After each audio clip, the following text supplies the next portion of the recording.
काँग्रेसमध्ये जो आहे तो विलीन होणार आहे, काय बैठकीत चर्चा झाली, तथ्य नेमकं काय आहे? हे बघा, या बातम्यांमध्ये कोणतंही तथ्य नाही.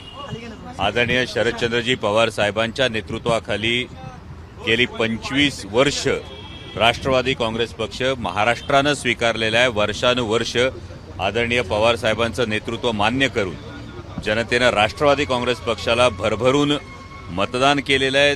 सत्तेची जी चावी आहे ती राष्ट्रवादी काँग्रेस पक्षाच्या हातात दिली. त्यामुळे अशी कोणतीही चर्चा झालेली नाही. उलट महाविकास आघाडी म्हणून, इंडिया आघाडी म्हणून आगामी निवडणुकांना कसं सामोरं जायचं या संदर्भात आदरणीय पवार साहेबांनी मार्गदर्शन केलं आणि जे निवडणूक आयोगामध्ये जो निर्णय झाला त्याच्या संदर्भामध्ये सुप्रीम कोर्टामध्ये काय घडामोडी होत आहेत या संदर्भात आदरणीय पवार साहेबांनी माहिती दिली. यामध्ये कुठेही सामील होण्यास, काँग्रेसमध्ये पक्षात सामील होण्याचा अशी कोणतीही चर्चा नाही झाली.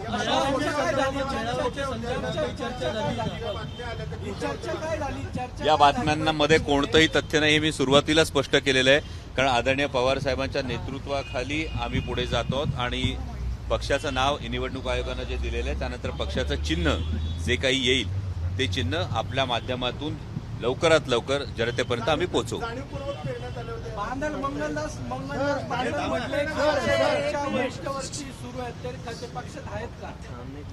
मला काहीच कल्पना नाही. अशा सोर्सेसपेक्षा मी बैठकीत त्यामुळे मी तुम्हाला खरं सांगतो.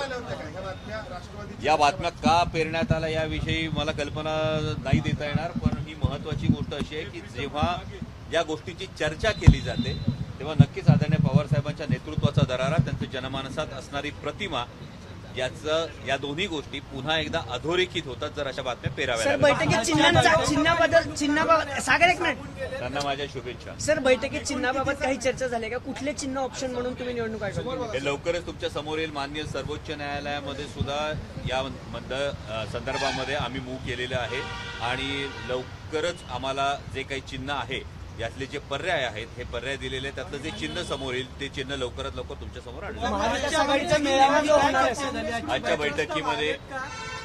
आजच्या बैठकीमध्ये महाविकास आघाडी म्हणून, इंडिया आघाडी म्हणून ठामपणे आपल्याला सामोरं जायचंय आणि त्याचबरोबर मुळात सत्ताधारी पक्षामध्ये, भारतीय जनता पक्षामध्ये जी एक घबराटीची परिस्थिती खरी तर आहे.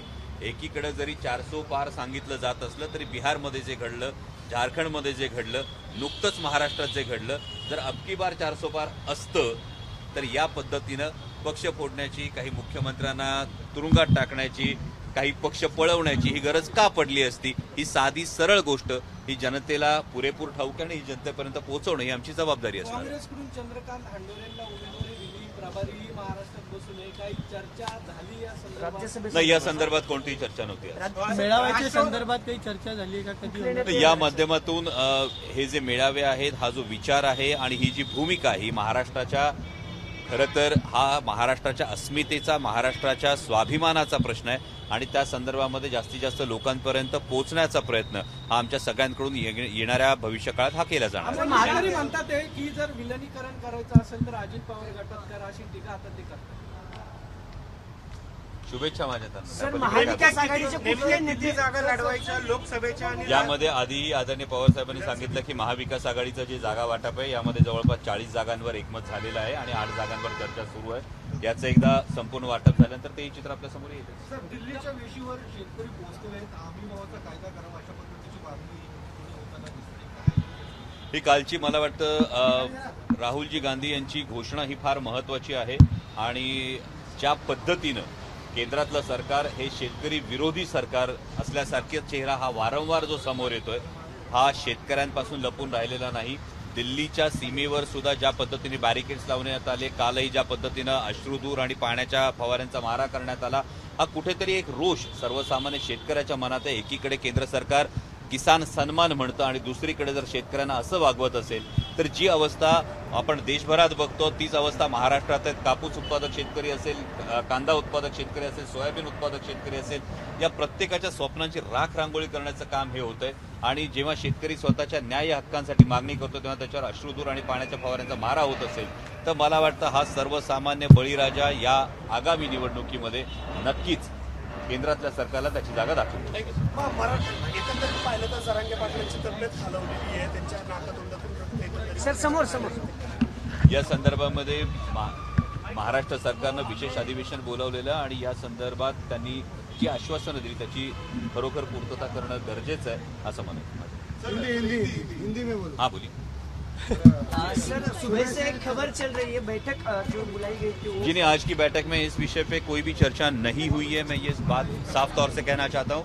और महाविकास आघाड़ी करके हम कांग्रेस और उद्धव बाला साहब ठाकरे, शिवसेना, आप, आम आदमी पार्टी, ये सब मिल के लोगों के सामने अपना एजेंडा लेके जाएंगे. लोगों के सामने जो सत्ता पक्ष है, ये सत्ता पक्ष की जो खामियां है, इन खामियों को हम उजागर करेंगे. इसमें आज की बैठक में कोई भी ऐसी चर्चा नहीं हुई कि ये एनसीपी कहीं पे मर्ज हो रही है, क्योंकि पिछले 25 सालों से पूरा देश जानता है, पूरा महाराष्ट्र जानता है कि आदरणीय शरद चंद्र जी पवार साहब के नेतृत्व में, उनके मार्गदर्शन पर एनसीपी चली है और हम हमारे नेता के साथ पुरजोर तरीके से खड़े हैं. पोटे सर आमची वायर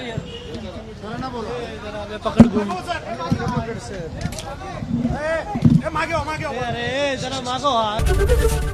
एबीपी माझा, उघडा डोळे बघा नीट.